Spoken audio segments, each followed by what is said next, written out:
1, 2, 3. שבעה ימי שביתה.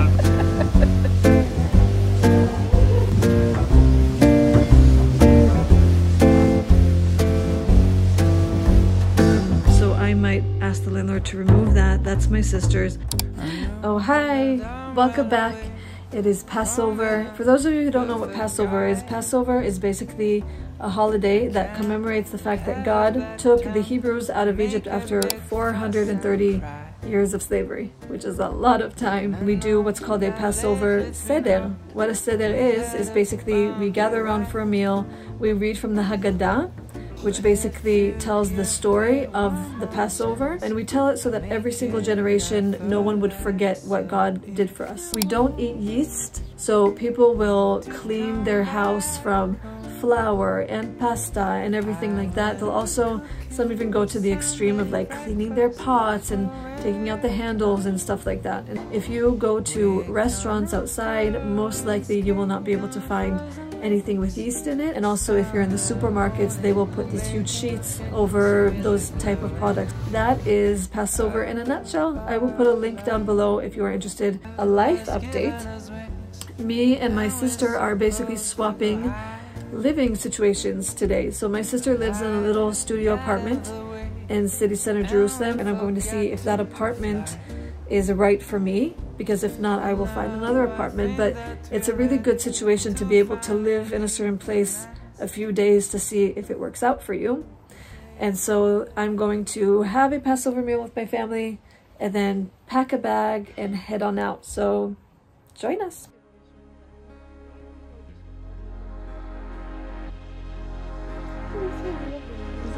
Oh, yeah.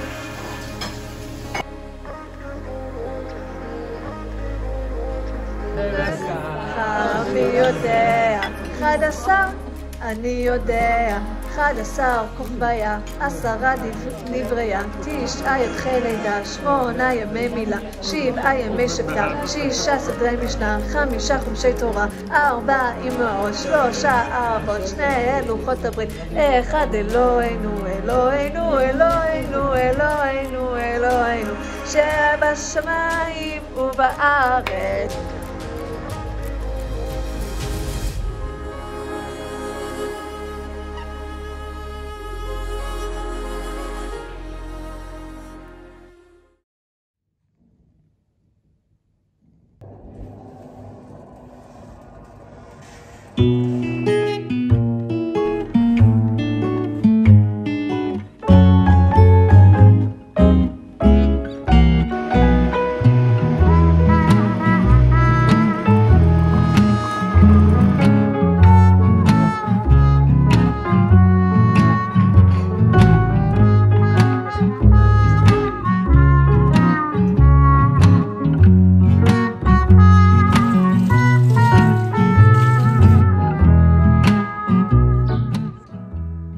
Now that I have the day rolling, let me show you the apartment and then you can tell me in the comments what you think about it, okay?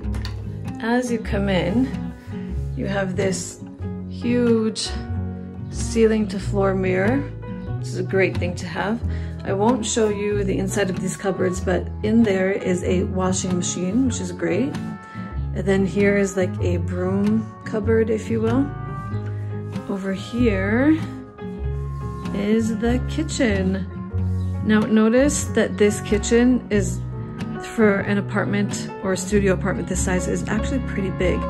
This I think used to be an Airbnb before it was rented out for people, and so it is a kosher kitchen.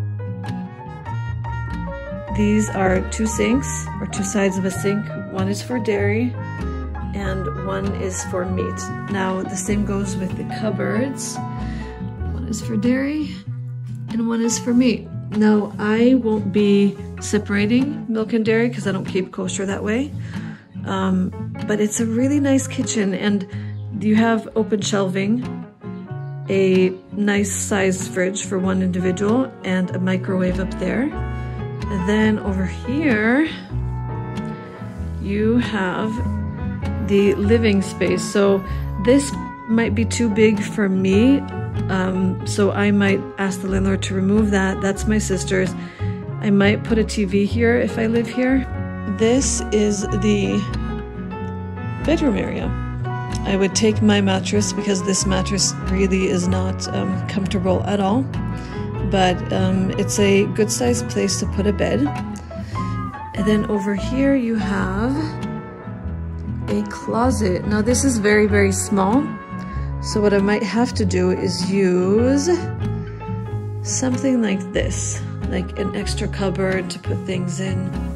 Thankfully, there's also an AC.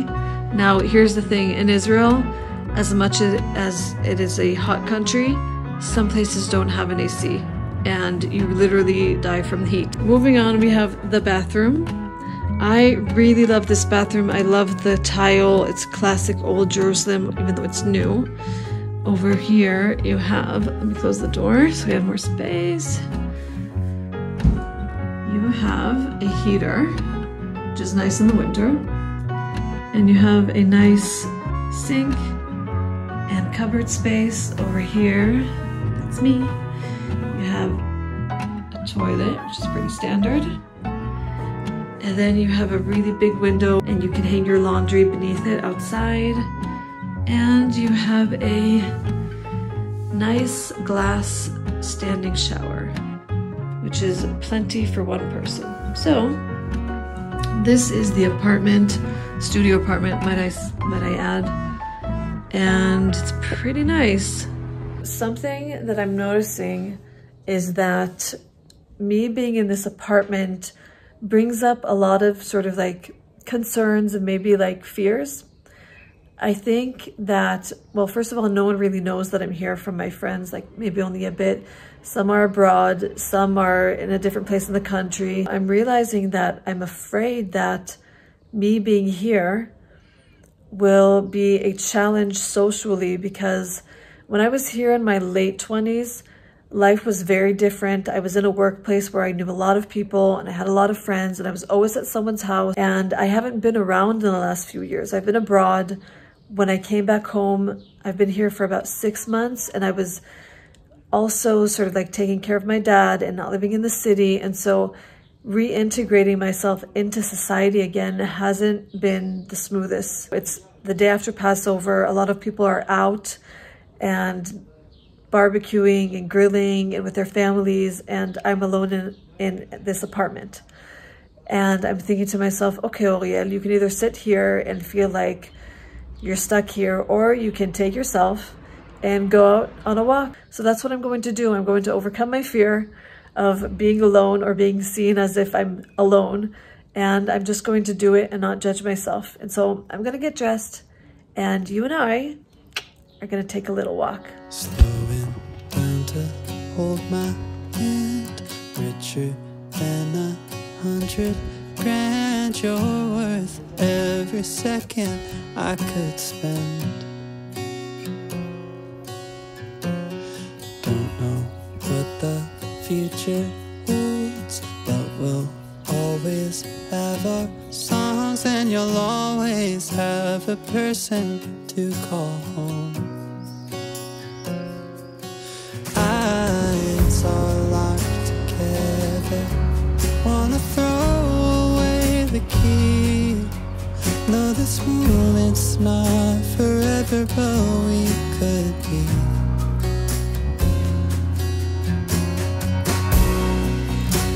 I think you're the one. I think you're the one. I think you're the one.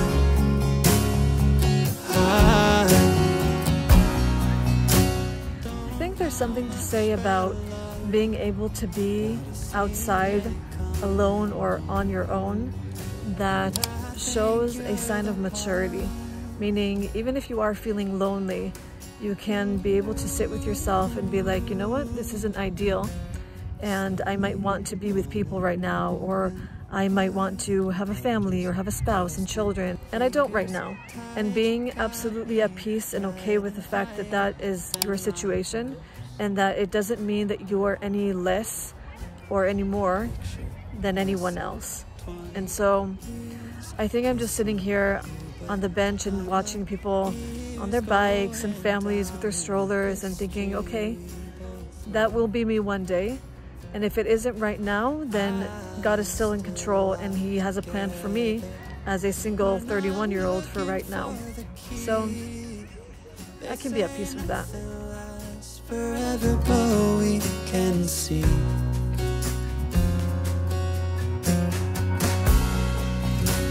I think you're the